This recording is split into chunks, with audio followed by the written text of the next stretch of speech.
الحمد لله نحمده ونستعينه ونستغفره ونعوذ بالله من الشيطان الرجيم.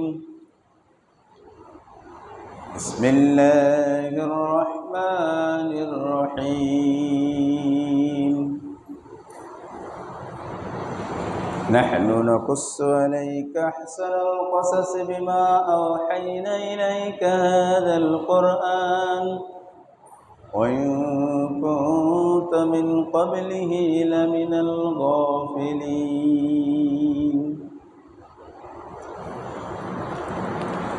وقال رسول الله صلى الله عليه وسلم: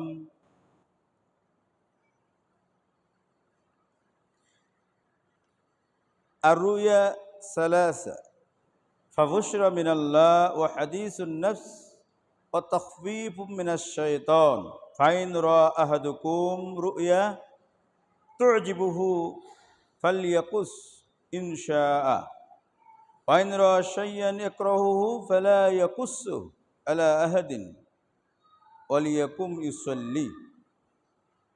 رواه ابن ماجه وصححه الألباني. সম্মানিত উপস্থিতি, মহতারাম মুরব্বিয়ান, সমবয়স্ক বন্ধুবর্গ, পর্দার অন্তরালে মা ও ভগ্নী এবং স্নেহের কচিকা যারা ভার্চুয়াল জগতের সম্মানিত দর্শক ও শ্রোতা মণ্ডলী, আজকে জুমার খুতবা হিসেবে আমি আপনাদের সম্মুখে মহাগ্রন্থ আল কোরআনের সূরা ইউসুফের আয়াত এবং বিশ্বনবী মুহাম্মদ রাসূলুল্লাহ সাল্লাল্লাহু আলাইহি সাল্লামের একটি হাদিস উপস্থাপন করেছি। এটাকে সম্মুখে রেখে আজকে আমরা জমার বিষয় স্বপ্ন বক্তব্য রাখবো ইনশাআল্লাহ।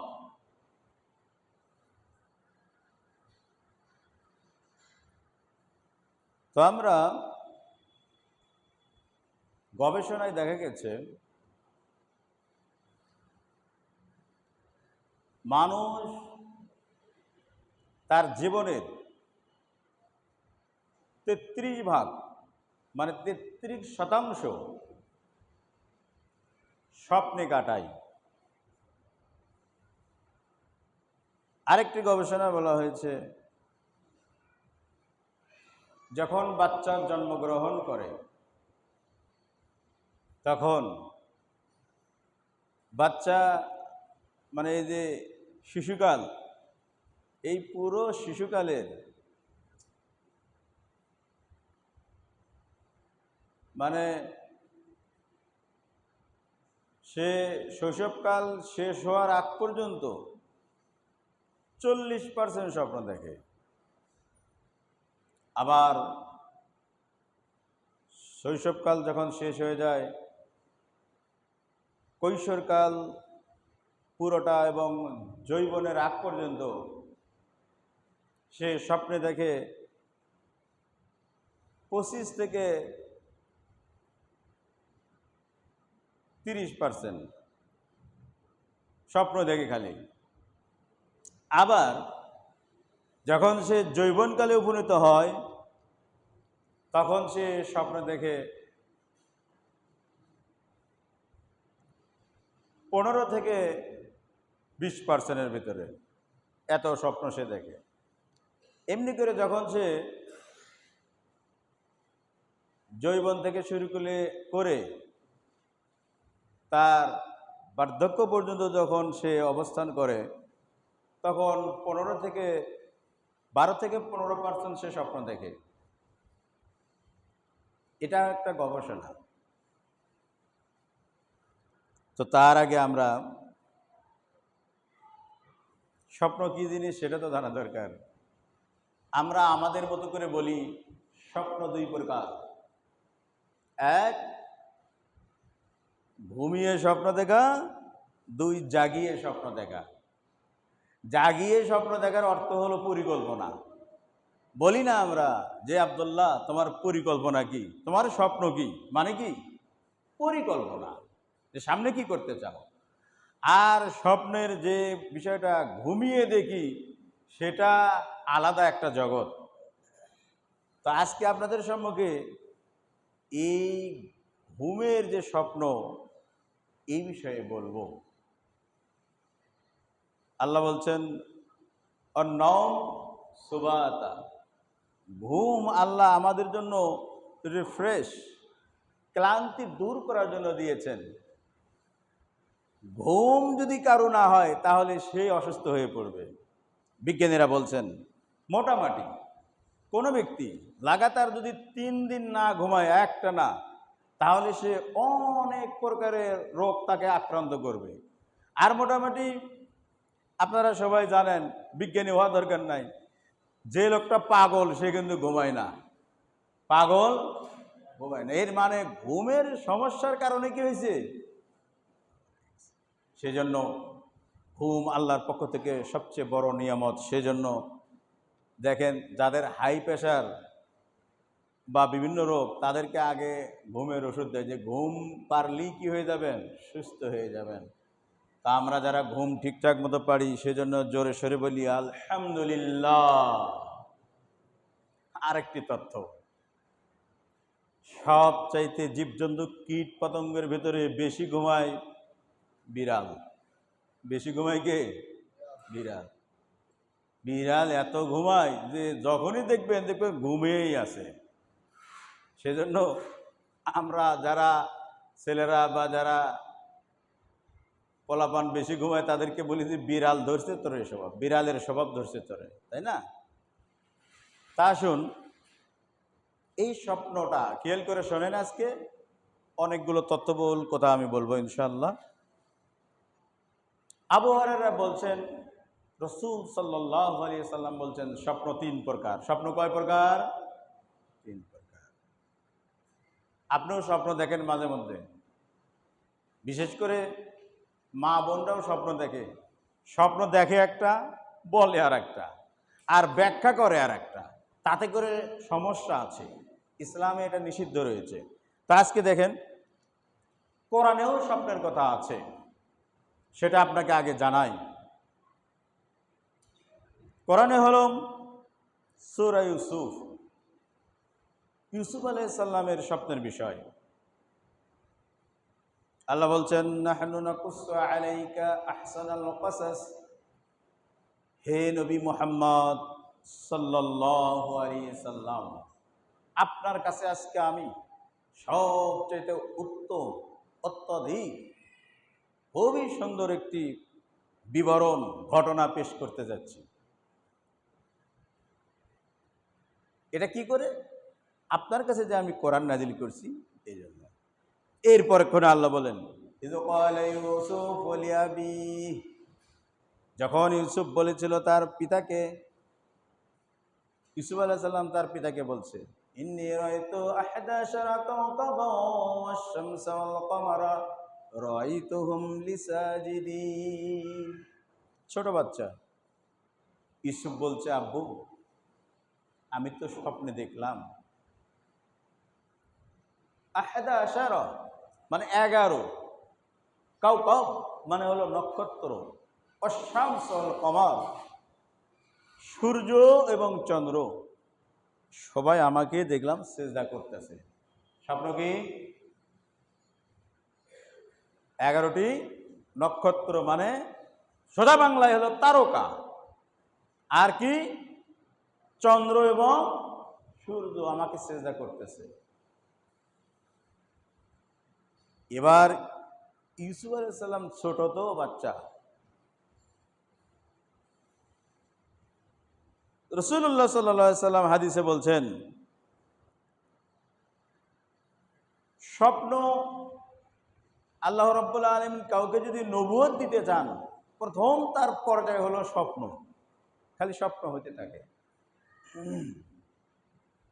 সেজন্য বলা হয়েছে হাদিসে কয়েকটি বিবরণ আছে। একটি স্বপ্ন হলো ভালো স্বপ্ন, আর রুয়া সালেহ, এটা হলো নবুয়তির 46 ভাগের 1 ভাগ। স্বপ্ন হলো নবুয়তির 46 ভাগের 1 ভাগ। তো যাই হোক, ইউসুফ আলাইহিস সালাম স্বপ্নে দেখলেন যখন আব্বুরে এটা বললেন, ইয়াকুব আলাইহিস সালাম বললেন, লা তাকসুস রুইয়াকা আলা ইখওয়াতিক, শোনো, স্বপ্ন যা দেখেছো এইটা তোমার ভাই ব্রাদার কারোর কাছে এই স্বপ্নের কথা বলবে না। তা আসুন, এই স্বপ্ন, এই এতটুকু থেকে আমরা যা বুঝলাম, স্বপ্ন যদি আমরা কখনো দেখি তাহলে যার তার কাছে বলা যাবে না। রাসূল সাল্লাল্লাহু আলাইহি সাল্লাম বলছেন, আবু হুরায়রা বলছেন, স্বপ্ন হলো 3 প্রকার। এক, আল বুশরা মিনাল্লাহ, স্বপ্নের মাধ্যমে আল্লাহর পক্ষ থেকে আপনাকে আমাকে ভালো একটা মেসেজ দেওয়া হয়, ভালো একটা সংবাদ দেওয়া হয়। 2, হাদিসুন নফস, সারাদিন কি করেন, কল্পনা জল্পনা যা করেন তাই রাতের বেলা দেখেন। কথা খেয়াল করেন, স্বপ্ন একটা হলো কার পক্ষ থেকে? আল্লাহর পক্ষ থেকে। আর একটা হলো আপনার সারাদিনের মনের জল্পনা কল্পনা এগুলো। আর একটা হলো ওয়াতাকফীফুম মিনাশ শাইতান, ওয়াফি রাওয়ায়াতিন আল হুলমু মিনাশ শাইতান। আর একটা হলো শয়তানের পক্ষ থেকে। তাহলে স্বপ্ন কয়টা হলো? 3টা। খেয়াল করবেন, একটা আল্লাহর পক্ষ থেকে, একটা সারাদিন নিজে নিজে যা ভাবনা ভাবি, যে কর্মকাণ্ড করি এটার প্রতিফলন রাতে ঘুমের ভিতর হয় বা দিনে ঘুমের ভিতর হয়। 3 নাম্বার কার পক্ষ থেকে? মিস্টার ইবলিসের পক্ষ থেকে।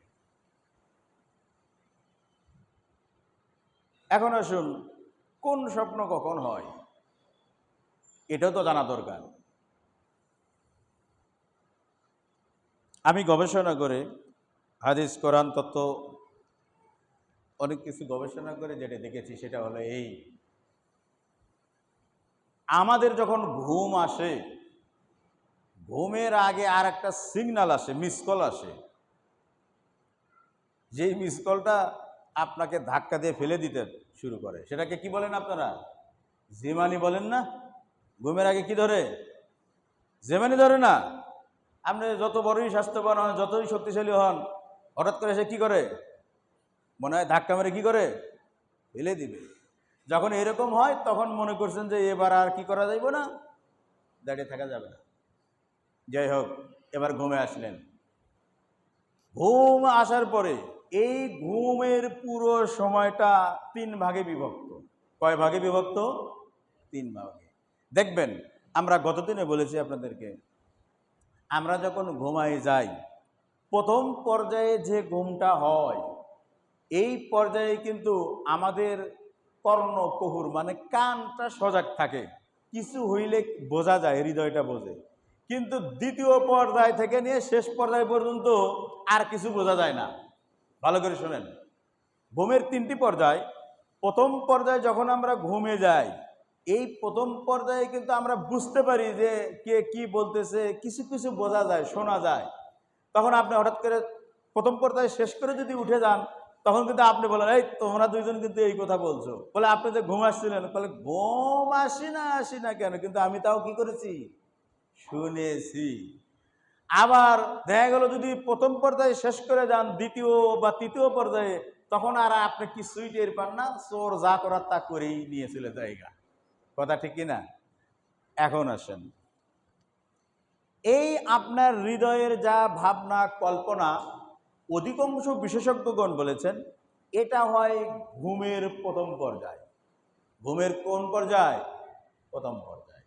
আর আল্লাহর পক্ষ থেকে যে বিষয়টি হয় বেশিরভাগ সময়, সেটা হলো সুবহে সাদিকের পূর্বক্ষণে, মানে রাতের শেষ বেলায় যখন ফজরের আযান হবে বা সেই সময় যে স্বপ্ন দেখেন, বেশিরভাগ মুফাসসিরিন কিরাম, গবেষক বলেছেন এই স্বপ্নটা কার পক্ষ থেকে? আল্লাহর পক্ষ থেকে। হ্যাঁ, এর কম বেশি হতে পারে, যেহেতু এটা গবেষণা, এটা কোরআন না হাদিস না, এখানে গবেষণার কথা বলা হয়েছে। আর রাতের মাঝামাঝি সময়ে হঠাৎ করে স্বপ্ন দেখলেন আপনি খাট থেকে পড়ে গেছেন, গাছ থেকে পড়ে গেছেন, বা এইটা হয়েছে উল্টাপাল্টা, এইটা হলো কার পক্ষ থেকে? মিস্টার ইবলিস। ইবলিস ইবলিস কার পক্ষ থেকে? ইবলিসের পক্ষ থেকে। তাহলে সাধারণত আমরা বুঝলাম যে প্রথম ঘুমের 3টি পর্যায়, প্রথম পর্যায়ে যে স্বপ্নগুলো হয় এগুলো সারাদিন যা করি সেখান থেকে। আর মাঝ পর্যায়ে যে স্বপ্ন হয় সেটা হলো শয়তানের পক্ষ থেকে। আর সুবহে সাদেক আজান হবে হবে ভাব, এই সময়ে যে স্বপ্নগুলো হয় এগুলো বেশিরভাগ কার পক্ষ থেকে হয়? আল্লাহর পক্ষ থেকে। এখন আসেন, আপনার স্বপ্ন যদি আপনি দেখেন কি করবেন? আছেন এখানে অনেকেই একই স্বপ্ন বারবার দেখেন, একই স্বপ্ন প্রায় দেখতেছেন দেখতেছেন দেখতেছেন কিন্তু খেয়াল করেন না। আবার অনেকেই আছেন যে ঘুমালেই খালি স্বপ্ন দেখেন। আবার দেখা যায় বাচ্চারা হঠাৎ করে স্বপ্ন থেকে কেঁদে ওঠে। ওঠে কি ওঠে না? ছোট বাচ্চারা বেশি কেঁদে ওঠে, বা যারা কেবল 8 বছর 10 বছর 6 বছর 7 বছর দেখবেন হঠাৎ করে চিল্লাচিল্লি করে উঠছে, আব্বু আব্বু আম্মু আম্মু করে চিল্লাই উঠছে, মানে স্বপ্ন দেখছে। তো এখন আসুন, আমরা স্বপ্ন দেখলে কি করব, এই বিষয়গুলো জানা দরকার আছে কিনা? এই স্বপ্ন দেখলে ডাক্তারের কাছে যাবেন, MBBS এর কাছে যাবেন? কোনো সমাধান নাই ওখানে। কবিরাজের কাছে যাবেন? ওখানেও কোনো সমাধান নাই। এই স্বপ্ন এমন জিনিস, এটার সমাধান শুধু কোরআন সুন্নাহয় আছে, আর কোথাও নাই। স্বপ্নে কেউ চাইলেও নিজে দেখতে পারবে না, আপনি হাজার চেষ্টা করলেও নিজে দেখতে পারবে না। শোনেন, আর একটা বিষয় বলে যাই, তারপর সামনের দিকে এগিয়ে যাই। আমরা সাধারণত কোনো কাজ করতে চাইলেই এই কাজ ভালো হবে না মন্দ হবে সিদ্ধান্ত নিতে চাইলে আল্লাহর পক্ষ থেকে কি করি আমরা? 2 রাকাত বলি যে 2 রাকাত সালাত আদায় করুন, তারপরে আস্তে করে ডান কাতে ঘুমায় যান। আল্লাহর পক্ষ থেকে এক প্রকার ইশারা আসবে, এটাও একটা স্বপ্নের মধ্যে ইশারা, ইলহাম হবে যে এই কাজ করলে ভালো হবে না মন্দ হবে, এই ব্যবসা করলে ভালো হবে না মন্দ হবে। কথা কি বুঝতে পারছেন? এই সালাত করে এই কাজ করতে হয়। তো যাই হোক, আমরা এখন আসি। স্বপ্ন যে যাই দেখি না কেন, স্বপ্ন 3 ধরনের হবে। প্রথম হলো আল্লাহর পক্ষ থেকে, শয়তানের পক্ষ থেকে, আর নিজে সারাদিন যা করি সেটার পক্ষ থেকে। এখন আসেন, রাসূলুল্লাহ সাল্লাল্লাহু আলাইহি সাল্লাম বলছেন, যদি স্বপ্নটা আল্লাহর পক্ষ থেকে আপনি ভালো স্বপ্ন দেখেন, ফাল্লিয়াকুল ফাল্লিয়াহমিদিল্লাহ। আল্লাহ নবী বলেছেন, যদি স্বপ্ন ভালো হয় তাহলে সঙ্গে সঙ্গে স্বপ্নের পরে কিন্তু ঘুম ভেঙে যাবে, তখন আল্লাহর প্রশংসা করতে হবে, বলতে হবে কি? আলহামদুলিল্লাহ। কি বলতে হবে? জোরে বলেন না, কি বলতে হবে? আলহামদুলিল্লাহ বলতে হবে। এখন যদি স্বপ্ন শয়তানের পক্ষ থেকে হয়, যেমনটি হাদিসে রাসূল সাল্লাল্লাহু আলাইহি সাল্লাম বলছেন, আল হুলমু মিনাশ শাইতান ফাইদা আহলামা আহাদুকুম ফালইয়াস্তাইয বিল্লাহ। আল্লাহ নবী বলছেন, স্বপ্ন যদি খারাপ কিছু দেখেন, সঙ্গে সঙ্গে ঘুম ভেঙে যাওয়ার সঙ্গে সঙ্গে আল্লাহর কাছে শয়তানের কাছ থেকে আশ্রয় চাইবেন, বলবেন আউযু বিল্লাহ। কি বলবেন? আবার বলেন আউযু বিল্লাহ। আর কি করবেন? বলছেন ওয়াল ইয়াতালাত্তাফ সালাসান আন ইয়াসারিহি। খারাপ স্বপ্ন দেখলাম, তখন সঙ্গে সঙ্গে আউযু বিল্লাহ পাঠ করার পরে পরেই 3 বার আপনি থুতু ফেলবেন। এরকম সামান্য থুতু যে আমরা ফেলি না, আমরা কয়বার ফেলবেন? কথা বলেন, কয়বার? 3 বার। এতে করে শয়তান এত কষ্ট পাবে, এই থুতুটা শয়তানের কাছে পাহাড় সমতুল্য আঘাত আনবে তার হৃদয়ে, যে আজকে এরা আমি ধোঁকা দিতে চাইলাম, একটা স্বপ্ন দেখায় ধোঁকা দিতে পারলাম না। আর কি বলেন আল্লাহ নবী? এরকম স্বপ্ন যদি আপনি দেখেন তাহলে সে যেন তার পাশ পরিবর্তন করে। ডান পাশে শুয়েছিলাম, অথবা আপনি পূর্ব মানে যেদিকে শুয়েছিলেন মাথা একদিকে ছিল, উল্টাই এভাবেও করতে পারেন, অথবা আপনার ডান পাশ বাম পাশও করতে পারেন। বাম পাশ থাকলে ডান পাশ করবেন। কথা কি বুঝতে পারলেন? কথা ক্লিয়ার? এখন আসেন, স্বপ্ন আমি আর আপনি দেখব, স্বপ্ন অনেকটাই দেখা যাবে বা স্বপ্ন হবে, সেজন্য করণীয় হলো এগুলো। এখন আসুন, হজরতে ইউসুফ আলাইহিস সালাম যে স্বপ্ন দেখলেন, ইউসুফ স্বপ্ন দেখলো তার আব্বু নবী, নবীর নাম কি যেন ছিল? ইয়াকুব। কি নাম ছিল? আজকে নামাজ পড়ে একটা নবীর নামও তো মুখস্থ করতে পারেন, খালি নামাজ পড়তে আসলে হবে? প্রথম নবীর নাম কি? ইউসুফ। কি বলেন তো? জোরে বলেন, কি নাম? ইউসুফের আব্বুর নাম কি? ইউসুফের আব্বুর নাম ইয়াকুব। ঠিক আছে? এই দুটা নবীর নাম মুখস্থ করেন আজকে। বলছেন, ইয়া বাতি ইন্নী রাআইতু 11 কাওকাবান ওয়াশ-শামসা ওয়াল কামারা রাআইতুহুম লিসাজিদিন। আব্বু, আজকে রাতে আমি স্বপ্নে দেখলাম 11 নক্ষত্র মানে তারকা, চন্দ্র এবং সূর্য আমাকে সিজদা করছে। মারাত্মক স্বপ্ন না? মানে চন্দ্র সূর্য আকাশের বড় বড় নক্ষত্র তাকে সিজদা করছে। তখন তার আব্বু বুঝতে পারছেন যে এটা কি জিনিস। বলে, লা তাকসুস রুয়াকা আলা ইখওয়াতিকা, তোমার এই স্বপ্ন অন্য কারো, তোমার ভাইদের কারো কাছে বলবে না। তাহলে বোঝা গেল স্বপ্ন দেখলে যাত্রার কাছে বলতে নাই, কোরআন প্রমাণ। কথা ক্লিয়ার? যাত্রার কাছে স্বপ্ন বলা যাবে না। কেন যাবে না সেটা আমি একটা হাদিস শোনাবো আপনাকে। যাই হোক, এই ইউসুফ আলাইহিস সালামের স্বপ্নের বিষয়ে কয়েকটি কথা বলে আমরা সামনে যাই। স্বপ্ন যখন দেখলেন, এবার আল্লাহ কোরআনে বলছেন, ওই ইয়াকুব আলাইহিস সালাম তার সন্তানকে বলছেন, কাযালিকা ইয়াজতাবিকা রাব্বুকা ওয়া ইউআল্লিমুকা মিন তা'বিলিল আহাদিস। হে ইউসুফ, তুমি স্বপ্ন দেখেছো, এটা কাউকে বলো না। তোমাকে আল্লাহ রাব্বুল আলামিন এভাবে নির্বাচন করবেন, মানে তুমি অচিরেই কি হবে? নবী হবে। আর তোমার মৌলিক কাজ হবে আল্লাহ তোমার এই স্বপ্নের ব্যাখ্যা কিভাবে করতে হয় এটা শিখাবে। সুবহানাল্লাহ বলেন। তা আমরা যতটুকু দেখেছি ততটুকু হলো, ইউসুফ আলাইহিস সালামের আগে স্বপ্নের এভাবে ব্যাখ্যা আর কোন নবীকে মহান রব্বুল আলামিন ওইভাবে জানান নাই যেমনটি ইউসুফ। তার প্রমাণ হলো সূরা ইউসুফ পড়বেন, এখানে মোটামুটি 3টা স্বপ্নের কথা আছে। কয়টা? 3টা। এক, ঘটনা সংক্ষিপ্ত আপনারা সবাই জানেন, ইউসুফ আলাইহিস সালাম তাকে তার বাপ বেশি ভালোবাসেন, তাই সব ভাই মিলে তারে জঙ্গলে ফেলে দিয়ে এসছে, কূপের ভিতরে। কূপ থেকে উঠিয়ে নিয়ে তাকে বিক্রি করা হয়েছে মিশরে রাজার কাছে। রাজার বাড়ি থাকতে থাকতে একটা দুর্ঘটনা হয়েছে, সমস্যার কারণে তাকে জেলে ভরা হয়েছে। মানে সংক্ষিপ্ত বিবরণ, কোথায় ভরা হয়েছে তাকে? জেলে। তাহলে বোঝা গেল এতটুকু ইতিহাস থেকে যে জেলখানা খালি আসামিরাই থাকে না, ভালো মানুষও থাকে। কারা থাকে? কথা বলেন। ভালো মানুষ থাকে কি থাকে না? এখন আছে কি নাই? কথা কয় না। এখন কি সব আসামি আছে না ভালো মানুষও আছে? আপনি মনে করছেন আসামি আছে? এই যে কয়দিন আগের ঘটনা, সেখানে একজন লোকের ফাঁসির হুকুম হয়ে গেছে, পরে দেখা গেল জামাল তারও নাম, যে মারছে তারও নাম।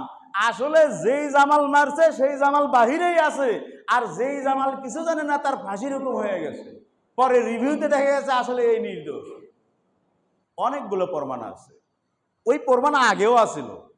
তাহলে ইউসুফ আলাইহিস সালামকে জেলে ভরা হলো। এবার ইউসুফ আলাইহিস সালামের যে রাজা ছিলেন, সেই রাজা এমন একটা স্বপ্ন দেখছে, এই কোরআনে বলা হয়েছে যে আস্তাসু আহলাম। এটা স্বপ্নটা এত বিক্ষিপ্ত, যার বিবরণ দেওয়া যায় না, এরকম স্বপ্ন। কি? রাজা স্বপ্ন দেখছে, খেয়াল করেন, রাজা স্বপ্ন দেখছে 7টা শীষ, ধানের শীষ আছে না, গমের শীষ আছে না, এগুলো খুবই তরুতাজা শীষ। আর একটা শীষ হলো, 7টা শীষ হলো খুবই ক্ষীণ, যেগুলোকে আপনারা কি বলেন, পাতান না চিটা, যার ভেতর কি ধান থাকে না, চাল থাকে না, এগুলো কি বলেন আপনারা? চিটা বলেন। তো এই রাজা দেখছে এই হুষ্টপুষ্ট যেগুলো ভালো, এগুলো শীষগুলো ওই শীষগুলোকে জড়িয়ে ধরছে। আবার দেখছে মোটা তাজা 7টা গরু, ক্ষীণ জীর্ণ শীর্ণ কঙ্কাল 7টি গরুকে এইভাবে জড়িয়ে ধরছে। এটা কি দেখছেন? স্বপ্ন। কি দেখছেন? এটা স্বপ্ন। এবার রাজা ওই যে আমাদের ভাষায় বলি রাজবদ্দিকে জিজ্ঞাসা করে, হে রাজবদ্দি দেখো তো এটা কি? কয় আমাদের কিতাবের ভেতরে এগুলো কোনো স্বপ্নই তো পড়ে না। কথা বুঝতে পারছেন? বলে আমাদের বিদ্যার সাথে এইরকম স্বপ্নের কোনো ব্যাখ্যাই নাই। সবাইকে টাকা হলো কে বলতে পারে? এখন দেখা গেল আসলে কেউ বলতে পারে না। তো তার আগে কথা হলো, এই ইউসুফ আলাইহিসসালামের সঙ্গে আরো 2জন ব্যক্তিকে জেলে ভরা হয়েছিল। আরো অনেকেই ছিল, কিন্তু ইউসুফ আলাইহিসসালাম আরো 2জন ছিলেন, এই মোটামুটি 3জন একসাথে জেলে। তো এই ইউসুফ আলাইহিসসালামের আর অন্য 2 সাথী একসাথে বলেছিল, একদিন স্বপ্নে দেখেছে, হে ইউসুফ আলাইহিসসালাম, আমি স্বপ্নে দেখলাম, উনি আগে চাকরি করতো রাজার, বলে আমি আজকে স্বপ্ন দেখেছি যে আমি আঙ্গুর রস করে রাজাকে খাওয়াইতেছি। এটা স্বপ্ন দেখছে একজন। তো ইউসুফ আলাইহিসসালাম বললেন, ওই যে কোরআনের আয়াত পড়লাম না, যে কাযালিকা ইয়াজতাবিকা রাব্বুকা ওয়া ইউআল্লিমুকা মিন তা'বিলিল আহাদিস, আল্লাহ তোমাকে শিখাইবে, ইউসুফকে জানাইবে। তো ইউসুফ আলাইহিসসালাম ওই লোককে ব্যাখ্যা করে দিলেন, তুমি তোমার চাকরি ফেরত পাবে, যেভাবে আগে তুমি রাজাকে এই রস, জুস, চা, কফি এগুলো খাওয়াইতে, ওই চাকরি আবার তোমার বহাল হবে। তবে আমার কথাটা মনে করে দিও, আমি তোমার স্বপ্নের ব্যাখ্যাটা দিয়েছি। তো এই ব্যক্তি দেখা গেল কয়েকদিন পরই রাজার পক্ষ থেকে ডাক আসলো যে ওরে ডাকা, পরে জেলখানা থেকে ছড়িয়ে নিয়ে এসে কাজ করতে হবে। চলে গেছে। এই ব্যক্তি কাজ করছেন রাজার, ভুলে গেছেন স্বপ্নের কথা। যখন এইভাবে সব জায়গায় প্রচার করা হলো যে আমাদের রাজ্যের রাজা এমন স্বপ্ন দেখছে, বারবার পড়ায় প্রতিনিয়ত স্বপ্নটা দেখছে, এই স্বপ্ন দেখে সে বিচলিত হয়ে যাচ্ছে, এই স্বপ্নের ব্যাখ্যা কেউ দিতে পারছে না, যে দিতে পারবে তাকে পুরস্কৃত করা হবে, তাকে পুরস্কার দেওয়া হবে। ঘোষণার পরে হঠাৎ করে এই লোকের মনে হয়েছে যে রাজামশাই আমি বলতে পারবো। বলে কেমনে? তাহলে তাড়াতাড়ি বলো। বলে আমি তো না, মূলত জেলখানাতে আমি যে এই চাকরি আবার ফেরত পাইছি, আমি স্বপ্নে দেখেছিলাম, এই স্বপ্নের ব্যাখ্যা করেছিল ওই জেলখানায় একজন নাম আছে ইউসুফ। ও তখন রাজার মনে হলো এই তো সেই আসামি। তো রাজা এমন মানে অস্বস্তি হয়ে বোধ করছেন যে এই স্বপ্নের ব্যাখ্যা না জানলে হচ্ছেই না। বলে তাড়াতাড়ি তাকে ডাকো। তারপরে যাই হোক, রাজা তাকে ডাকতে পাঠাইছেন। মাঝখানে যে এই সঙ্গী যে স্বপ্ন দেখছে সে চাকরি ফেরত পেল, আর একজন কিন্তু ইউসুফ আলাইহিসসালামের সঙ্গে জেলে ছিল। এই ব্যক্তি যখন ছাড়া পেয়ে চাকরিতে চলে গেছে, তখন এই ব্যক্তি আমার স্বপ্ন দেখে নাই। কি করে নাই? কথা বুঝতেছেন? একজন ইউসুফের সাথে আরো 2জন কি জেলে ছিল। একজন স্বপ্ন দেখছে, ইউসুফ আলাইহিস সালাম ব্যাখ্যা করে দিয়েছেন, সে চাকরিতে 2-1 দিনের মধ্যে চলে গেছে। আর একজন আবার বলছে যে ও স্বপ্নের কথা বলে এই হুজুরের কাছে, এই ইউসুফের কাছে চাকরি পেয়ে গেল, আমিও একটা বলি। কি করব? ও চেষ্টা করছে, স্বপ্ন দেখে নাই। তখন একটা স্বপ্ন বানাইছে।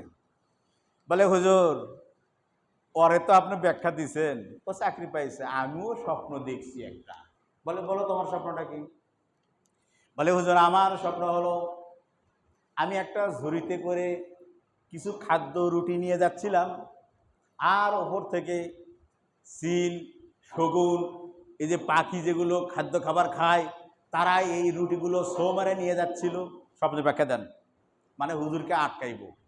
আছে না অনেক মুসল্লি, আছে না অনেক মুসল্লি, হুজুরকে আটকাইব। ওই একটাই পড়ে, আর হুজুর যে সব পড়ে তা জানে না। তো এই মুসল্লি, এই ব্যক্তি কারে আটকাইব? জোরে বলেন কারে? ভুলে যাচ্ছেন কি? আমি এতক্ষণ ধরে বলতেছি আর আপনারা শুনতেছেন, তাই ভুলে যাচ্ছেন। কারে আটকাইব? মানে বড় হুজুর ইউসুফ রে কি করব? আটকাইব। বলে আজকে ব্যাখ্যা কেমনে দেয় হেডে দেখে। ইউসুফ আলাইহিস সালাম বললেন, ঠিক আছে, ধন্যবাদ, আল্লাহর প্রশংসা করলেন, তাকে ধন্যবাদ জানালেন, অনেক কিছু বিবরণ এখানে আছে। শেষে বললেন, শোনো ভাই, তুমি যদি স্বপ্ন দেখেই থাকো, বলে হ্যাঁ দেখছি তো, বলে তাহলে আজকে তোমার সিদ্ধান্ত ফাইনাল, সেটা হলো এই, তোমার চাকরি তুমি আর ফেরত পাইবে না, তোমার এই ফাঁসির কাস্টে ঝোলানো হবে। এই ফাঁসির কাস্টে ঝুলে রাজার লাশ ওখান থেকে সরাইবো না, ওই লাশ তোমার ওখান থেকেই শিয়াল, পাখি, পোকা, মাকড় যার যা খাওয়া দরকার খাইবে। তখন ওই বলে, না না হুজুর, আমি এই স্বপ্ন দেখি না, এটা মিশা কথা, মিশা কথা। কি কইতেছে? হুজুর এটা দেখি না, আমি এমনিতে কইছি। এখন ইউসুফ আলাইহিস সালাম বললেন, তুমি স্বপ্ন দেখলেও সত্য, না দেখলেও সত্য, নবীর কথা কখনো মিথ্যা হবে? দেখছেন, আন্দাজে স্বপ্ন বললে কি হয়? এটা কোরআন থেকে বললাম। এখন আসুন আর একটা স্বপ্নের কথা বলি, অনেক ব্যাখ্যা। তো ওই যে এই ব্যক্তি স্বপ্ন দিলেন, এবার রাজামশাই ডাকলেন ইউসুফকে, বললেন যে এই স্বপ্নের ব্যাখ্যা দেন, তাহলে আপনার জেল মাপ, সব মাউকুফ সাজা যা আছে। ইউসুফ আলাইহিস সালাম বললেন, স্বপ্নের ব্যাখ্যা হলো রাজার, যে আগামী 7 বছরে এই মিশর সহ আশেপাশে রাজ্যে খুব শস্য হবে, জন্মাবে, প্রচুর পরিমাণ, আমাদের ভাষায় বাম্পার ফলন হবে। কি ফলন আমরা বলি? বাম্পার ফলন হবে। তো এত ফলন হবে, এরপরে 7 বছরে দুর্ভিক্ষ দেখা দেবে, অনাবৃষ্টি হবে। আমরা বলি কি পরিবর্তন হয়েছে? এখন জলবায়ু পরিবর্তন হয়েছে, বলি না আমাদের ভাষায়। সেজন্য এক দেশে কি হইতেছে? বন্যা, বৃষ্টিতে ভাসে যাইতেছে মরুভূমি, আর এক দেশে কি হয়েছে? খরা হয়েছে। ইউসুফ আলাইহিস সালাম বললেন, রাজামশাই, 7 বছর ভালো ফসল হইব, বাম্পার ফলন হইব, আর 7 বছর বৃষ্টি হইবে না, সারা আশেপাশের যত অঞ্চল আছে সব একেবারে অনাবৃষ্টিতে, কোনো শস্য জন্মাবে না। তখন রাজার এই ব্যাখ্যাটা খুবই ভালো লাগলো, বলে হ্যাঁ আমার মনোভূত হয়েছে, এইটাই হবে। তখন বললেন, ঠিক আছে, এবার আপনি পরামর্শ দেন, তাহলে করবোটা কি? তখন ইউসুফ আলাইহিস সালাম বললেন, পরামর্শ হলো, আপনি যদি আমাকে এটা এই ক্রাইসিস মুভমেন্ট মোকাবেলার জন্য দায়িত্ব দেন, তাহলে যা করার আমি করব। আমরা বলি না মোকাবেলা করব, তো বললো যা মোকাবেলা করার সব আমি ইউসুফ করব। বলেন ঠিক আছে, সব দায়িত্ব আপনার। সুবহানাল্লাহ বলেন। জেলখানা থেকে এখন খাদ্য খাবারের সব দায়িত্ব খাদ্যমন্ত্রী হয়ে গেল। কি হয়ে গেল? স্বপ্নের ব্যাখ্যাতে কি হওয়া যায়? মাঝে মধ্যে খাদ্যমন্ত্রী হওয়া যায়। শোনেন, এই যে আমাদের দেশেও একটা অকারেন্স ঘটে গেছে না, ফেসবুক চালাতে পারি না, ইউটিউব চালাতে পারি নাই। যদি এইরকম কোনো জেলখানার কয়েদি যদি এরকম আমাদের রাষ্ট্রীয় প্রধানকে এরকম একটা সংবাদ দিতে পারতো, তাহলে তো সে আজকে তথ্যমন্ত্রী হয়ে যেত। যে তথ্যমন্ত্রী ছিল এরা বাদ দিত। ঠিক কিনা? কথা কন, ঠিক কিনা? বোঝেন নাই কথা? তথ্যমন্ত্রী আছে, গোয়েন্দাদের তার কাছে তার কোনো তথ্য নাই, সারা দেশের হাজার হাজার কোটি কোটি সম্পদ নষ্ট হয়ে গেছে। আমরা অনেকে হয়তো মনে করতে পারেন এই সম্পদ তো শেখ হাসিনা কোনো সম্পদ? এটা ওই যে সম্পদ নষ্ট করছেন না, যেই করছে, সেতু ভবনটা ভাঙছেন আশেপাশে, ওখানে কিন্তু আমারও 1 টাকা আছে, টাকা নাই কি নাই? কথা বলছেন, আছে কি নাই? আপনি রাষ্ট্রীয় সম্পদ নষ্ট করলে ওটা আমারও নষ্ট। আপনি ওইটা বুঝে নষ্ট করেন আর না বুঝে যেটাই করেন। আপনি পারলে শেখ হাসিনার সম্পদ নষ্ট করতে পারতেন, পারলে ওয়াহিদুল কাদেরেরটা নষ্ট করতে পারতেন, কিন্তু নষ্ট করেছেন কারটা? আমারটাই। ওই যে সেতু ভবন নির্মাণ করা হবে, ওটা কিন্তু টাকা আমাকে আবার দিতে হবে। কেমনে? দেখেন না, ওই জিনিসের দাম বাড়েছে। এখন কিনছিলেন আগে 5 টাকা, এখন 6 টাকা, মানে ওই 1 টাকায় ওখানে লাগাইব সিস্টেম করে। সেজন্য এগুলো ভুল আমাদের। যাই হোক, আমরা এটা এমনি আপনাকে বোঝানোর জন্য, কোনো পক্ষে বিপক্ষে কথা না, এটা হলো আমার ক্ষতি আমি করলাম। যেমনটি হয় বাসায় যেরকম রাগারাগি করলে মাঝে মধ্যে পাতিল ভাঙেন না আপনি, পরে কেনে কে? আপনি নিজেই। তো যাই হোক, তথ্যমন্ত্রী যদি এরকম কোন তথ্য দিতে পারতো জেলখানা থেকে ওই ইউসুফ আলাইহিস সালামের মতো, তাহলে দেখতেন ওই জেলখানার কায়েদি আজকে কি হয়ে যেতেন? তথ্যমন্ত্রী। রাজা বললেন মিশরে, ঠিক আছে, আজকে থেকে যাবতীয় যা দায়িত্ব এই রাজ্য পরিচালনা করতে সব দায়িত্ব আপনাকে দেওয়া হলো। বলেন সুবহানাল্লাহ। জেলখানা থেকে খাদ্যমন্ত্রী হইলেন কে? হযরতে ইউসুফ। দেখা গেল একবার শুরু হয়ে গেছে বাম্পার ফলন। ইউসুফ আলাইহিস সালাম বললেন, সব গুদামজাত করো। সব গুদামজাত করা হলো। বলে খাদ্য শস্য এই 7 বছরে আমাদের যতটুকু দরকার অতটুকু খাইবে, আর সবগুলো স্টকে রাখো। রেখে দেওয়া হলো। দেখা গেল যে পরে 7 বছর পরে আবার যে 8 বছর শুরু হলো, মানে তারপরে কি হবে? আর শস্য হবে না। শুরু হয়ে গেল। আস্তে আস্তে দেখা গেল চতুর্পাশে আশেপাশের দেশে এই দুর্ভিক্ষ শুরু হয়ে গেল। এবার ওই যে ঘটনায় এসেন কি, ইয়াবাতি ইন্নী রাআইতু 11 কাওকাবা ওয়াশ-শামসা ওয়াল কামারা রাআইতুহুম লিসাজিদিন। ওই যে ছোটকালে ইউসুফ বলছিল, আব্বু আমি দেখেছি 11 তারকা আর চন্দ্র সূর্য আমারে সিজদা করে। এই ঘটনা কেবল আছে, এটাও তো একটা স্বপ্ন। এটা কি ছিল? কি ছিল? এবার কি হলো, ইউসুফ আলাইহিস সালামের যে ওই যে 11 ভাই আছিল না, যারা ওকে মারার জন্য ফেলে দিয়েছে, ওই ইউসুফ আলাইহিস সালাম মানে কিনান, যেটা বর্তমান ফিলিস্তিন, সেখানেও দুর্ভিক্ষ দেখা দিয়েছে। এরা এখন টাকা সবার কাছে আছে, টাকা আছে কি নাই? খাবার নাই। টাকা আছে কি নাই? খাবার নাই।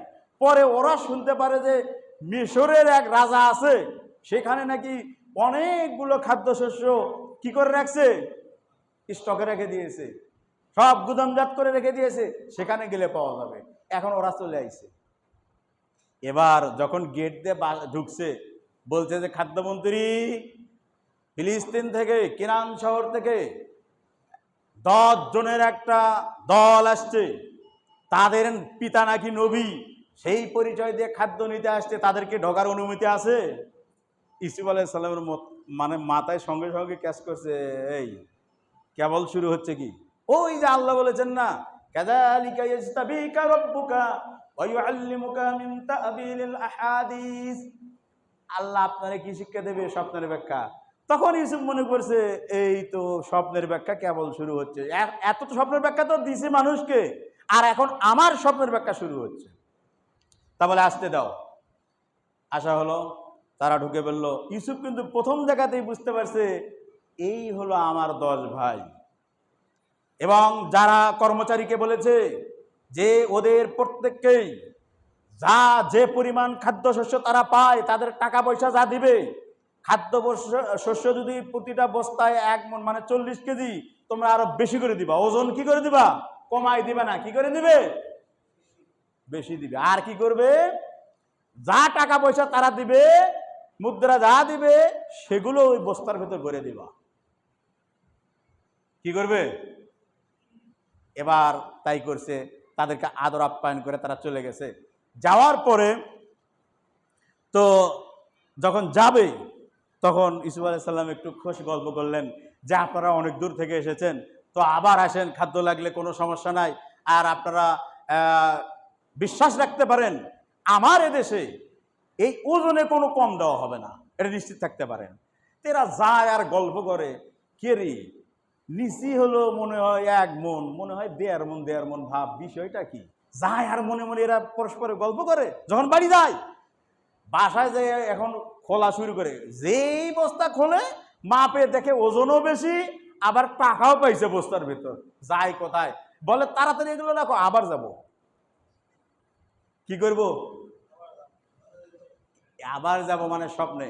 যাই হোক, এর আগে ইউসুফ আলাইহিস সালাম বলছিলেন, তোমরা কয় ভাই? বলে আমরা ভাই হলাম 12 জন। কয় ভাই? কয় ভাই? কয় এক ভাই হারাইছে। আছে কয়? কয় এক ফুটবলের টিম, এক টিম আছে 11 জন না। তোমার আব্বু করে কি? বলে আমার আব্বু নবী। কয় খালি সাথে কাঁদে? কয় কার জন্য কাঁদে? ওই যে ছোট একটা মারা গেছে, হারিয়ে গেছে, ওর জন্য খালি কাঁদে। তো বলছে তাহলে বাসায় আছে কয়জন? কয় 1 জন। তার নাম কি? বলে বিনিয়ামিন। বিনিয়ামিন আর ইউসুফ আলাইহিস সালাম এক মায়ের, আর এগুলো হলো অন্য মায়ের। তো ইউসুফ আলাইহিস সালাম বললেন, শোনো, এর আগে বলে দিয়েছেন, এর পরে যদি খাদ্যের দরকার হয়, তাহলে তোমরা ওই ছোট ভাইটারে নিয়ে আসো, তাছাড়া কিন্তু খাদ্য দিব না। বাসায় যে খুলে যখন দেখছে টাকাও পাইলাম, ওজনও পেলাম, সব কিছু, এখন বাপেরে বলতেছে আব্বু, বাবার নাম কি যেন ভুলে গেছেন, কি নাম, বলছে বাবা এই মিশরের রাজা যে ভালো মানুষ, তোমার কথা শুনেই যে তুমি নবী, যে আদর আপ্যায়ন করেছে, যা খাওয়াইছে তা ভোলার মতো না, আবার এখন এই বস্তা খুলে দেখি টাকাও দিছে, তা আমরা এই কয়েকদিনের ভিতরে আবার যাব, তবে একটা শর্ত। আব্বু কি বলে, বিনিয়ামিন ভাইকে নিয়ে যেতে বলছে, তাছাড়া কিন্তু দিবে না। এই ইউসুফ আলাইহিস সালাম তো এটা যখন শর্ত লাগাইছেন, তখন ইয়াকুব বুঝতে পারছেন, ইয়াকুব বলেন এমনিতেই ইউসুফরে হারাইছি, আবার এটাও হারাইবো, দিতে চাচ্ছেন না সহজে। যাই হোক, এক পর্যায়ে জোর করে এই বিনিয়ামিনকে তারা নিয়ে গেছে। তো এখন কথা হলো, সেই সময় একটা বিষয় ছিল, বিষয়টা হলো, যদি আইন ছিল, যদি কোনো ব্যক্তি কারো কোনো জিনিস চুরি করে, কি করে, চুরি করে, আর যদি ধরা খায়, প্রমাণিত হয়, তাহলে এই ব্যক্তিকে ওই ব্যক্তির বাসায় সারা জীবন গোলামি করতে হবে, মানে থাকতে হবে চাকর। কথা বুঝছেন? এটা হলো সে সময় একটা কি ছিল, নিয়ম। এবার আইছে কয়জন, আইছে এবার। তখন ইউসুফ আলাইহিস সালাম কর্মচারীকে চুপ করে বলে দিয়েছেন যে আমার যে পানপাত্র আছে, আমি যেটাতে শরবত খাই, এই 11 ভাইয়ের বস্তার ভিতরে ওটা উঠাই দিবা না, ওদেরকে সব পরিমাপ ঠিকঠাক মতো দিয়ে দিবা, কিন্তু এই ছোট ভাইয়ের বস্তার ভিতরে ওইটা ঢুকাই দিবা। এটা কৌশল, মানে তার ভাইকে তার কাছে রাখবেন। এবার কি হলো, সব প্যাকেট হয়ে গেল। এখন তারা যাইবে, বলে বাচ্চা আমরা এখন যাই, সুন্দর, আপনাকে ধন্যবাদ, ইত্যাদি ইত্যাদি, বলে ঠিক আছে যাও। এখন আবার ঘোষণা করে দিয়েছে, এই শোনো, রাজার পান পাত্র হারিয়ে গিয়েছে, কারো কাছে আছে কিনা দেখো। এখন তো এরা আতঙ্কে আছে, বলে না আমাদের কাছে নাই। বলে আর কোনো মেহমান আসছে কিনা অন্য জায়গার থেকে, বলে আর কেউ আসে না, এই 11 জন ছাড়া। তে এখন এদের বড় ভাই বলছে এরা তো জানে নাই এর ভেতরে, এরা বলছে রাজা মশাই আপনার কর্মচারী দিয়ে যদি সন্দেহ হয় তাহলে সবগুলো ব্যাগ বস্তা চেক করতে পারেন, আর চেক করে যদি পান, যার কাছে পাবেন তাকে রেখে দিবেন, আইন যা আছে তাই হবে, আমাদের কোনো সমস্যা নাই। এবার প্রথমটা খুললে তো, ছোট জনেরটা খুললে তো তাহলে বুঝবো, যে বুঝে ফেলবো, বলে এই বড় জনেরটা খোলো, খুলে দেখে নাই, 1 1 2 2 খুলতে খুলতে 10টা চেক করা হয়ে গেছে। এবার বলছে সবাই, এখন মানে যেটা মুফাসসিররা বলছেন, এই সবাই বলছে দেখেন রাজা, আমি বলছি যে আমাদের ভিতর নাই, দেখছেন নাই, এখন থাকলেও ওটার ভিতর থাকতে পারে, আমাদের কারো ভিতরে নাই। মানে যে কোনো মূল্যে সৎ ভাইরে একটু কি করবো, মানকে সিপাই ফালাইবো আর কি। তো রাজা মশাই বলে ঠিক আছে, এর বস্তা একটু ধীরে খোলো, আগে নসিহত করে নিয়েছে, তারপরে ওর বস্তা খুলে দেখা গেল ওখানে আছে। এখন কি বলবেন, আলহামদুলিল্লাহ বলেন। এবার ইন্নালিল্লাহ বলা লাগবে না, বলেন আলহামদুলিল্লাহ। এবার ইউসুফ আলাইহিস সালাম বললেন, এই তোমরা 10 ভাই বলেছিলে আইন আইনের গতিতে চলবে, শেখ হাসিনা সরকার বলে না, কোর্ট কাছারি বলে আইনের গতিতে চলবে। তো ইউসুফ আলাইহিস সালাম বললে তোমরাই বলেছো যে আইনের গতিতে আইন চলবে, আমি ঠেকাবো না, তাহলে এখন আইন কি বলো, রুলস কি? বলে যার বস্তায় পাওয়া যাবে তারা রেখে দিবেন। এখন থাকবো কে? বিনিয়ামিন। এখন আবার বড় ভাই 10 জন মিলে বলে যে রাজা মশাই, এর বাপ এরে তো ছাড়তে চায় না, আজকে গেলে এমনিতে ছোটবেলা ওর এক ভাই ছিল, তারে আমরা মেরে ফেলাইছি, আর আজকে যদি এরে রেখে যায় তো বাসায় আর জায়গা হইব না, আপনি আমাদের একজনকে রাখেন, ওরে ছাড়েন। কি বলে, আমাদের একজনকে রাখেন, পরে ছাড়েন। বলে না, নিয়ম যা নিয়ম, আইন আইনের গতিতে চলবে। এবার এরা মন খারাপ করে একে রাখে চলে গেলেন। যাই হোক, ঘটনা সংক্ষিপ্ত করে আনি, তারপরে আর একটা বিষয় আছে। এবার বাসায় যেয়ে বলছে, সবারই মন খারাপ। এখন ওর আব্বু জিজ্ঞাসা করছে, আব্বুর নাম কি? ইয়াকুব আলাইহিস সালাম। কি নাম? ইয়াকুব। বড় ছেলে ইয়াহুদ, তাকে বলছে এই কি খবর, ছোটটা কোথায়? বলে আব্বু তোমার আগেই কইছি যে ওই পক্ষের যে 2 সন্তান ওরা খুব একটা ভালো হয় না, সেজন্য আগেই একটা আমরা খাদাইছি, আর এও চুরি করছে, ও আটকা পড়ে গেছে। এবার নাউজুবিল্লাহ বলেন। তো ইউসুফ আলাইহিসসালাম তাকে রেখে দিলেন। তার ভাইকে জিজ্ঞাসা করেছেন যে আম্মু কেমন আছে, পরিবারে কেমন আছে। ইউসুফ কিন্তু পরিচয় দেন নাই, খালি ওর ভাই থেকে শুনছেন, বুঝছেন যে এটাই আমার সেই ছোট ভাই বিনিয়ামিন। যাই হোক, এক পর্যায়ে আরো অনেক ঘটনা এখানে ছিল। তারপরে ইউসুফ আলাইহিসসালামের দাওয়াতে বলে যে ওরা আরেকবার আসে, বলে এই ভাইকে ছাড়া হবে না, তোমার পিতা মাতা সহ নিয়ে আসো। যাই হোক, এক পর্যায়ে ইউসুফ আলাইহিসসালামের পিতা মাতা সহ তার ভাইরা পরে বুঝতে পারে এইটা সেই ইউসুফ, যে ইউসুফকে আমরা কোথায় ফেলে দিয়েছিলাম, কূপে মারার জন্য।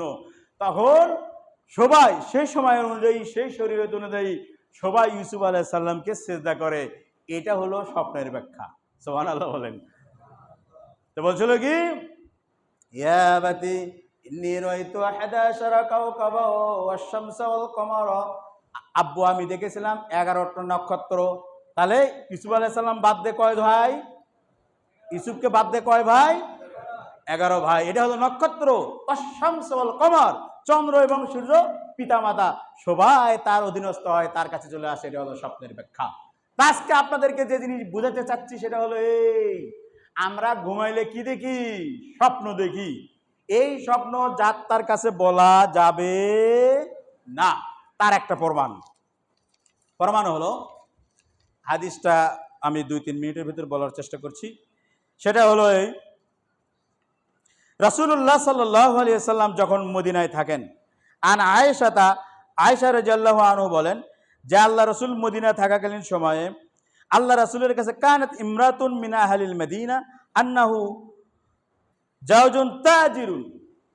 আল্লাহ রাসূল মদিনায় থাকেন, তো মদিনার একটা মহিলা, সে মহিলার স্বামী ব্যবসায়ী ছিল। বাংলায় বলি, আরবি বলতে গেলে সময় লাগে। তো এই মহিলার স্বামী যখনই দূরে ব্যবসায় যাইতেন, তখন এই মহিলার গর্ভে বাচ্চা রেখে যেতেন। মানে বাচ্চা যখন 1 মাস হয়েছে, এই সময় সে যাইতো, 8 মাস 9 মাস পরে আবার আসতো। যখনই বাসা থেকে ব্যবসার কাজে বাইরে যেতেন, তখন কি করতেন? স্ত্রীকে হামেলা রাখে, গর্ভবতী রেখে বেরিয়ে যেতেন। তো এই মহিলা যখন ওই তার স্বামী চলে যেতেন, তখন রাসূল সাল্লাল্লাহু আলাইহি সাল্লামের কাছে আসতেন। আয়েশা বলতেন, আল্লাহ রাসূল, আমি আজকে রাতে স্বপ্নে দেখেছি আমার যে গর্ভে যে বাচ্চা আছে, এই বাচ্চা হচ্ছে বিকলাঙ্গ, মানে প্রতিবন্ধী। বাচ্চা জন্ম দিয়েছি, মনে হচ্ছে স্বপ্নে দেখেছি সেটা প্রতিবন্ধী। আর দেখছি হলো কি, যে আমার বাসার যে চাকরানি আছে, যে দাসী আছে, যে কাজের মেয়ে আছে, সেই মেয়ে খালি বাসার যত জিনিসপত্র রয়েছে সবগুলো ভেঙে ফেলছে। কি স্বপ্ন দেখছে? বাসার মেয়ে যে আছে সব জিনিস ভেঙে ফেলে, আর আমার গর্ভের যে বাচ্চা আছে, এটা কি আমি প্রসব করেছি, সেটা কি হয়েছে? প্রতিবন্ধী। তো রাসূল সাল্লাল্লাহু আলাইহি সাল্লাম বলেন, কোনো সমস্যা নাই, তোমার স্বামী ব্যবসায় গেছে, অনেক লাভ হবে, আর জিনিসপত্র ভেঙে গেছে, এটা কিছু না, এটা মানে আরো উন্নত হবে, তোমার স্বামী জীবিত ফিরে আসবে এবং তোমার সংসার আরো সুন্দর হবে। সে আবার চলে গেছে। এইভাবে আর একদিন আসছেন, তো রাসূল সাল্লাল্লাহু আলাইহি সাল্লামকে আবার এসে বলছে, আল্লাহ রাসূল, আমার স্বামী তো ব্যবসায় গেছে, আমি আজকেও এই স্বপ্নটা দেখলাম, মানে আর 1 বছর আর কি, যে আমার গর্ভে যে সন্তান আছে, এই সন্তান আমি এভাবে প্রতিবন্ধী জন্ম দিয়েছি, আর আমার বাসার যে কাজের মেয়ে আছে সব জিনিস ভেঙে ফেলাইছে। রাসূল, ব্যাখ্যা কি হবে? আল্লাহ রাসূল বললেন, আগের মতোই বললেন, কোনো সমস্যা নাই, তোমার স্বামী আগের চাইতে এবার আরো ভালো ইনকাম হবে, তোমার সংসার আরো ভালো চলবে, তোমার স্বামীর শরীর স্বাস্থ্য তোমাদের সবারই আরো উন্নত হবে। তো এই মহিলা আবার চলে গেছে। এইভাবে কয়েকবার যাওয়ার পরে আরেকদিন আসছেন। এবার এই দিন আসে আয়েশার সাথে দেখা, বলছেন আল্লাহ রাসূল কোথায় গেছে? বলে আল্লাহ রাসূল বাইরে গেছে। বলে তোমার খবর কি? বলে আল্লাহ রাসূলকে আমার একটু পার্সোনাল কথা ছিল, সেটা বলার জন্য আসছি। তা আয়েশা বলছে, পার্সোনাল কথা কি, বলো শুনি। তো মহিলাটা আসলে যা হাদিসের বিবরণ বলতে চায় না, তা তারপরে আয়েশা বলে, আচ্ছা বলো না শুনি। তা বললো যে আমার স্বামী হলো তাজির, ব্যবসায়ী, সে প্রতিবার আমার গর্ভে বাচ্চা রেখে ব্যবসা করতে যায়, তা এবারও গিয়েছে। আমি বরাবরই স্বপ্ন দেখতাম, তা আজকে আমি স্বপ্ন দেখেছি আমার এই সন্তান বিকলাঙ্গ জন্ম দিয়েছি, আর আমার কাজের মেয়ে বাসার যত জিনিসপত্র সব ভেঙে ফেলাইছে, এই স্বপ্নের ব্যাখ্যা কি হবে? তখন আয়েশা বললেন, মারাত্মক স্বপ্ন, তোমার কিন্তু তাহলে পেটের বাচ্চা কিন্তু এরকমই হবে, মনে রাখো। আর জিনিসপত্র যেহেতু ভেঙে গেছে, এর মানে হলো তোমার আগের বাচ্চাগুলো মারা যাবে, তোমার স্বামীও কিছুদিনের মধ্যে মারা যাবে, তোমার আসবাবপত্র পরিবার পরিজন যা ছিল সবগুলো ধ্বংস হয়ে যাবে। তো এইটা শোনার পরে ওয়াহিয়া তাবকি, হাদিসে আসছে, এইটা শোনার পরে এই মহিলা আহাজারি করে কান্না শুরু করছে, বলে আয়েশা কি ব্যাখ্যা দিয়েছে, এই যদি হয় তাহলে আমি কেমনে বাঁচবো ইত্যাদিতে এইভাবে আহাজারি করে কান্না করে শুরু করছে। হঠাৎ করে রাসূল সাল্লাল্লাহু আলাইহি ওয়াসাল্লাম বাইরে গেছেন, চলে আসছেন। এসে বলছেন কি ব্যাপার, কি হয়েছে আয়েশা? বলে তেমন কিছু না। বলে হয়েছে এটা কি? তখন ওই মহিলা বলতেছে, আল্লাহ রাসূল, আপনার কাছে এই যে কয়েক বছর ধরে আসছে আমি একই স্বপ্ন নিয়ে, তো আপনি ব্যাখ্যা দিয়েছিলেন যে সব ঠিক থাকবে, উন্নতি হবে, তাই হয়েছে। কিন্তু আজকে আমি আয়েশার কাছে এই স্বপ্ন বললাম, তো সে তো এই ব্যাখ্যা দিল, তো আমার তো সব ধ্বংস হয়ে যাবে, তাই কাচ্ছি। দেখা গেল এই বিবরণীতে আসছে, যা বিশ্লেষকগণ বলছেন এর কিছুদিনের মধ্যে সব ধ্বংস হয়ে গেছে, তারপরে ওই মহিলা কান্নাকাটি করে চলে আসছেন। তখন আল্লাহ রাসূল বলছেন আয়েশাকে, আয়েশা এই মহিলা কাঁদছে কেন? বলে কিছুদিন আগে সে আমার কাছে স্বপ্নের ব্যাখ্যা দিয়েছিল, আমি ব্যাখ্যা দিয়েছিলাম, তো ওই মহিলা বলছে এই ব্যাখ্যার কারণে তার স্বামী মারা গেছে, তার স্বামী ব্যবসায় লস খেয়েছে, বাড়ির যত আসবাবপত্র ছিল সব ভেঙে গেছে, সব নষ্ট হয়ে গেছে, তার যেগুলো অন্য সন্তান ছিল সবাই মারা গিয়েছে। তা বলে কি বিষয়টা ছিল? বলে ও যখন এই কথা বলে তখন আমি আয়েশায় এই ব্যাখ্যা দিয়েছিলাম। তখন আল্লাহ রাসূল আফসোস করে বলে, মা ইয়া আয়েশা, হাই আয়েশা, করছোটা কি? তুমি যদি এই ব্যক্তিকে স্বপ্নের ব্যাখ্যাটা সুন্দর দিতে, তাহলে আজকে তার সবকিছু সুন্দরই থাকতো। সুবহানাল্লাহ। কি বুঝলেন? হাদিস থেকে বোঝা গেল যার তার কাছে স্বপ্ন বলতে নাই। এখন আপনি হয়তো বলবেন যে আয়েশা কি সবে, আয়েশা তো জানার কথা ছিল না, আয়েশা তো সব জানবে না, সব জানবে কে? আল্লাহ। আর আল্লাহ জানাবেন কাকে? নবী মুহাম্মদ। সেই জন্য দেখেন আয়েশাও স্বপ্নের ব্যাখ্যাতে কি করেছেন? ভুল হয়ে গেছে। এখন কথা হলো আমরা স্বপ্ন দেখি, আপনিও দেখেন স্বপ্ন, বিশেষ করে মহিলারা স্বপ্ন দেখলে সবার কাছে বলার চেষ্টা করে, বউ আমি স্বপ্ন দেখছি এটা, কয় রে তাহলে তো তোর সময় মরে যাবে, শেষ। দেখা গেল ওর সময় মরেই গেছে। এখন কারণটা কি? কারণ হলো এখানে বিশেষজ্ঞগণ বলেছেন কথা শেষ, সেটা হলো আপনাকে যখন একটা মেসেজ দেওয়া হয়, এই আব্দুল্লাহ তোরে কিন্তু যে কোনো সময় একবারে বালিশ ছাড়া শোয়াই ফেলবো। কি বলছে? বালিশ ছাড়া কি করবো? শোয়াই ফেলবো, মানে কাটবো, মারবো। আপনাকে কেউ যদি হুমকি দেয় বারবার সারাদিন, মনে হয় না এটা? মনে হয় কি না? এই দেখা গেল হঠাৎ করে বম ফুটছে, মনে হয় আমারই মারছে রে, হয় কি হয় না? হঠাৎ করে ধাওয়া দিচ্ছে, আর একজনকে মনে করছে আমাকে ধাওয়া দিচ্ছে, তা আপনি দৌড়, হয় কি হয় না? সেই জন্য মানুষের মনের ভিতরে এটা বারবার হতে থাকে। আর মানুষের হৃদয়ে যেটা হয়, এভাবে কল্পনায় যেটা চলে আসে বারবার, শয়তান এখানে আশ্রয় নাই, শয়তান এখানে কাজ করে। সেই জন্য আজকে যে ব্যাখ্যা আপনাদেরকে বললাম সেটা হলো এই, স্বপ্ন যদি দেখেন, এই স্বপ্ন যাত্রার কাছে বলা যাবে না। কার কাছে বলা যাবে? যিনি কোরআন এবং সুন্নাহ অনুযায়ী স্বপ্নের ব্যাখ্যা দিতে পারবেন, তার কাছে বলা যাবে।